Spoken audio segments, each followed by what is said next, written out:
Hi everyone, another day, another YouTube. I'm currently just about to go to the gym for the day, but I wanted to record a video on why we need to integrate our shadow for more wholeness. This is definitely something that I've struggled with the duality mindset of good, bad, good person, bad person. What I'm going to kind of explain what the shadow actually is, how we suppress certain aspects of ourselves into the shadow, what's the consequence of that, and ultimately the process to reintegration of the shadow so you can ultimately be more self-loving, more self-accepting, hold stronger boundaries, because I find for me personally, the parts of me that, self-confessed people pleaser, I have suppressed for a very long time certain aspects of myself that are there to love me so I can feel strong enough to literally implement boundaries. Not only for, but boundaries can only be applied to yourself, but how you navigate your own boundaries is going to teach people how to treat you, because it's not about applying boundaries onto other people. You cannot control other people, but ultimately the person that you can control is yourself. So the shadow, what the shadow is, when you understand like Carl Jungian psychology, a lot of us have a persona or a mask that we, go out into the world in. This will be a certain type of mask for me. I'm a single mom, I'm hardworking, I'm trying to really make it in the world, the whole spiel. But there will be certain parts of myself that doesn't match my persona, and I'm really sorry I didn't close the window, so there is a train going by. But yeah, there'll be certain aspects of myself that are triggered by certain emotions that actually are not, they actually don't match the persona that, I portray or did portray. So as I've been doing the work on my shadow, like anger was definitely one that I suppressed. And the thing is, with any type of like suppression, like coping mechanism, it is like a balloon underwater. The longer you hold that balloon underwater, the more power you give it, the more pressure you give it. And when you need like just the exact scenario that's going to trigger that, it is going to pop up and it is going to blow and it is going to burst. So for me, example wise, I was a people pleaser. I was definitely one of those like, oh, sorry for existing. Like someone would sit next to me and I'll be like, oh, sorry, I'm in your space. Like it's super pathetic. But that's because I would like suppress my own self, like wholly, just to kind of, make myself smaller to, make space for other people. And what would happen, I would come into situations where I was, being treated unfairly, because this is the thing about anger, your anger loves you. Your anger wants to fight your battles. Your inner kind of Aries warrior of war wants to fight the injustice that you're experiencing. But as I was a people pleaser, I was like, no, never, don't get angry. You will cause problems, because it's ultimately about the consequences that we perceive, that if we allow that emotion to be integrated, that we think that X, Y, and Z is going to happen, because when we've allowed that emotion before, or we've seen that emotion in other people. That's a big one. When we've seen that emotion in other people and we've not liked it because we don't understand why they're feeling that way, we don't allow it in others. So whatever you don't allow in others, you actually don't allow in yourself. It's like an external, internal type of thing. So for me, I was experiencing injustice. Oh my God, is that another train? Yes. I need to close my window. It's gone past. Let me continue. So I would experience injustice. Like I was letting people walk all over me. Like, I was the official doormat in every kind of relationship there was, romantic, friendship, work-wise. Like, I was like, oh, sorry, let me bend my will. And what happened was this kind of cultivation of rage that was brewing inside of me that I would stuff down and stuff down. And the only time I would really let it out was when I was at home by myself. And, you know, I don't know whether you're a person like me. There's lots of people who exist who are like me. I would sit at home and I'd wind myself up. Like, I was having conversations with myself, you know, placing myself in scenarios of what I would say. And, you know, those are all signs that you're not speaking your truth, by the way. So if you find yourself in the kitchen washing up and you are literally having a fake argument in your mind, there's some injustice going on in your life, or some perceived injustice. So there was a point in my life where I was an absolute boiling pot. I had literally hit my limit, and I was projecting that. I want to swear, but I'm not going to swear because I'm going to try and keep it PG.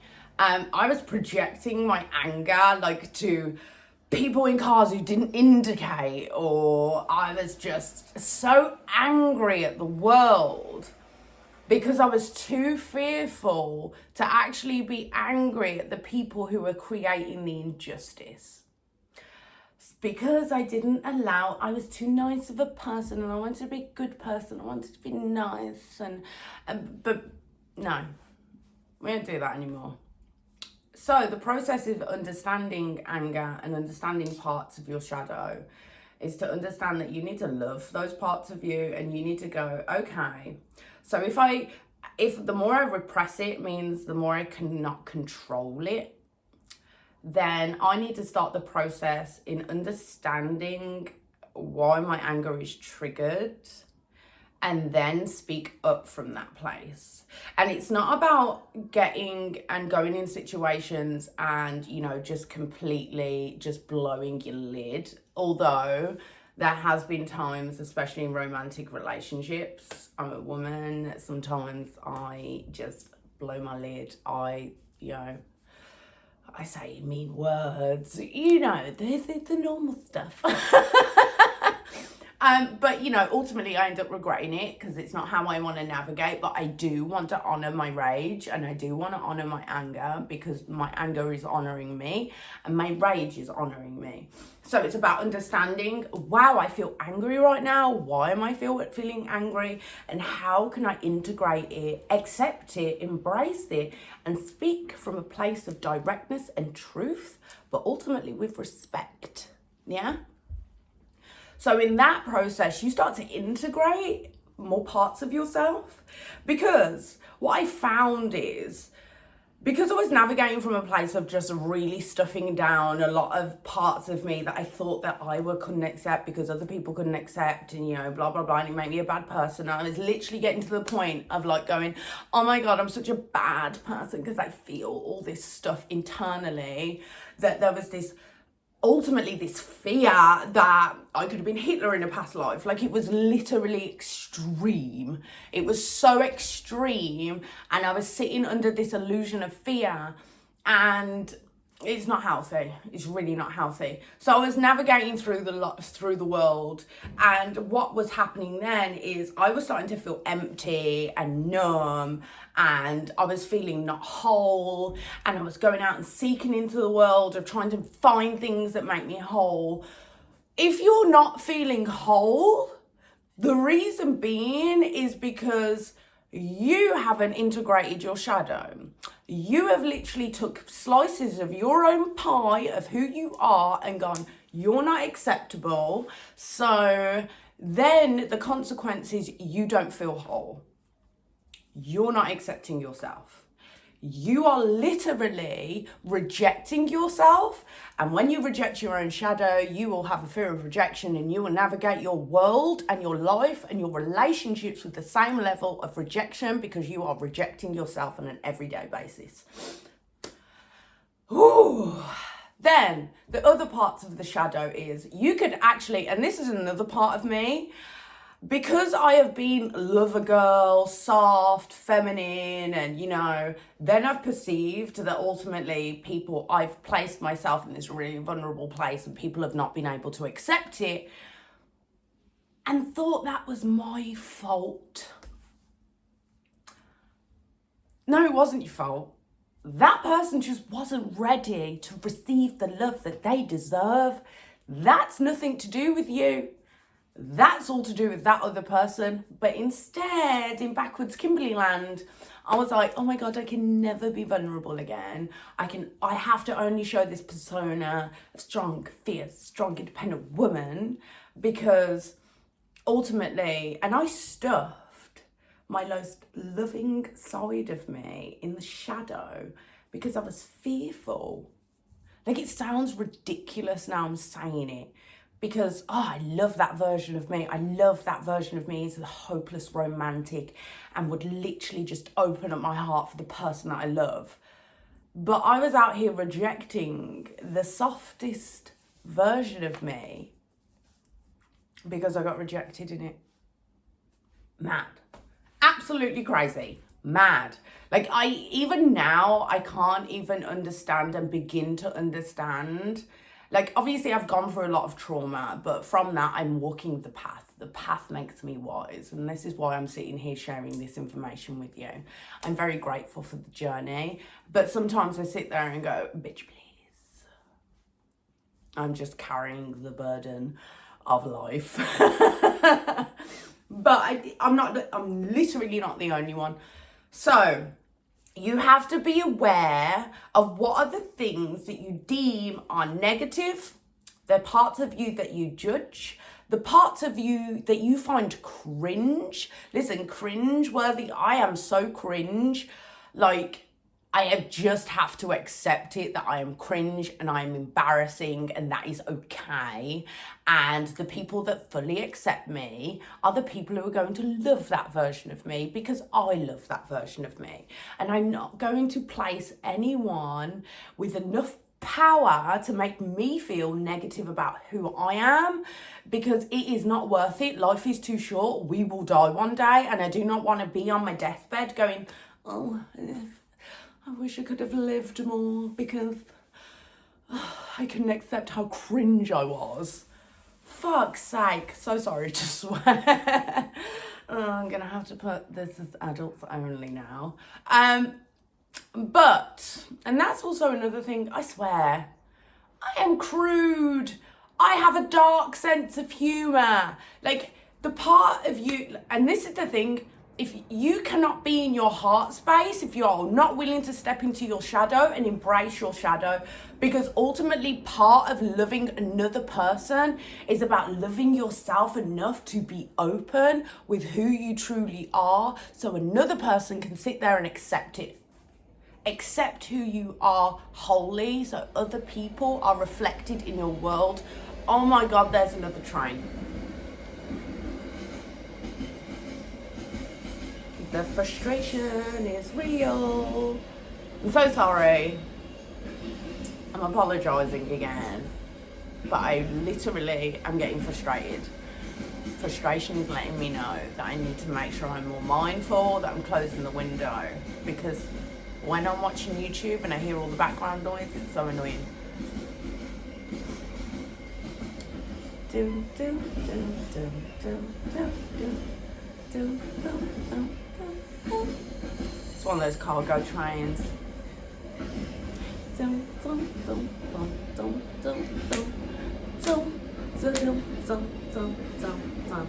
my God, it's not over. I'm so sorry. You're just gonna sit and wait. Patience is a virtue. So it's finally disappeared. So the shadow. I don't know where I was at. I lost my train of thought. But yeah. You have to really witness, like, situations are going to trigger, because the shadow will be connected to emotional states that you don't allow. And those emotional states, when you shove things in the shadow, there will be situations tied to those emotional states that will be triggered, and you need to be aware of, okay, when I last felt this emotion, I felt it because of this situation now. And you need to be the hangman. You need to look at this situation from a different perspective. Instead of looking at it from the judgmental perspective that you're judging yourself from, and you need to go, how did I feel? What was happening to make me feel that way? And how can I see it differently so I can recondition my relationship with that emotion, and then also integrate it to allow it in my personality so I can become more whole as a person. So for me, what I started to do is when I start to feel like my boundaries are being pushed on, or people are not respecting me, I'm kind of going to sit there and go, please don't do that. Whereas the people pleaser in me was like, oh my God, please don't be a villain. And it's really wild that when you start to do the work, especially when it comes to anger, you start to really feel like you are a villain, but that you are going through the process. Please push through. You will get used to it. You are retraining your mind, you're retraining your psyche, and that's ultimately what you have to remember. But what's ultimately the consequences of this is, as you start to feel more whole as an individual, you start to feel more integrated and more self-accepting and a lot more confident, because your shadow is your power. Your shadow is your power self. Your shadow loves you. Your shadow, and this is another thing from my friend Christina. I hope she makes a YouTube one day. But she's currently doing a degree, and I respect her boundaries. Your shadow only knows who you are from your perspective and the experiences that you have known. It doesn't know anyone else. It just knows you, adores you, loves you, wants to fight your battles. It wants to, there's also other things like from your childhood. Maybe there was things that you loved to do as a kid, but someone shamed you in it. So you're like, I can never show that part of me again. And what you're doing is actually wasting some sort of gift that God give you that you need to harness. And you can ultimately change your life with that one aspect of self, because that's your God-given birthright through that talent, or through that ability to speak that well, or through that ability to dance, or through that ability to tell jokes, or whatever it is. It's your gift. And a lot of us are walking around with gifts in our shadow and living an unfulfilled life, because what we've done is not accepted a part of ourselves that is literally the only part that's going to change your life, and it's going to make you feel so loved, so confident. But you've literally rejected what God has given you. Make it make sense? But not here to shame, but here to speak truth. That ultimately a lot of us are on this path of self-discovery and individualization. And literally I am now integrating my anger to use that anger to literally speak up, not only for myself, but for other people. And that's how I integrate it. And ultimately accepting that part of myself has helped me change my life, because I no longer walk around in states of rage and anger while putting on this pretty little face outside of me, like, no. I was living a lie, literally living a lie. So now anyone can get it. Listen, I do not hold back, and I allow myself to be a little bit unhinged, so I'm not completely unhinged, because at one point I was unhinged, especially in my relationships, and it was justified rage after a long time of being in a state of injustice. But now I'm like, don't do that. Don't do that. Just don't. Where I'm learning to implement that more in my relationships, I'm really excited to just see who Kimberly evolves into. But shadow work is important. And we can talk about different emotions when it comes to the shadow. But also I'm very excited to be the lover girl who's here to be romantic, but also not accept some bullshit. Listen, balance. But hope you've enjoyed. We're exactly on 20 minutes. Like, share, subscribe, all of that. And I hope you enjoyed. See you later. Bye.